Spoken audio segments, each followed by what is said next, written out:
দুই শিশুসহ এক বাংলাদেশি মহিলা গ্রেপ্তার হলেন সীমান্তে। বসিরহাট থানার ভারত বাংলাদেশ ঘোজাডাঙ্গা সীমান্ত এলাকা দিয়ে গতকাল রাতে দুই শিশুসহ এক মহিলা সীমান্ত পার হয়ে ভারতে ঢোকে। সীমান্তের বিএসএফ জওয়ানরা তাকে দেখতে পেয়ে আটক করে এবং বসিরহাট থানার পুলিশের হাতে তুলে দেয়।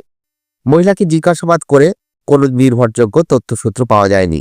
কেনই বা সীমান্তবর্তী এলাকায় তিনি ঘোরাফেরা করছেন, সব মিলে ধোঁয়াশা তৈরি হয়েছে মহিলাকে কেন্দ্র করে। তবে মহিলার কাছ থেকে এখনো পর্যন্ত কোনো মাদকদ্রব্য বা আগ্নেয়াস্ত্র পাওয়া যায়নি। পরবর্তী জিজ্ঞাসাবাদের জন্য বসিরহাট থানার পুলিশ আজ তাকে বসিরহাট মহকুমা আদালতে পাঠিয়েছে। নিউজ রেনেসা বাংলার একটি রিপোর্ট।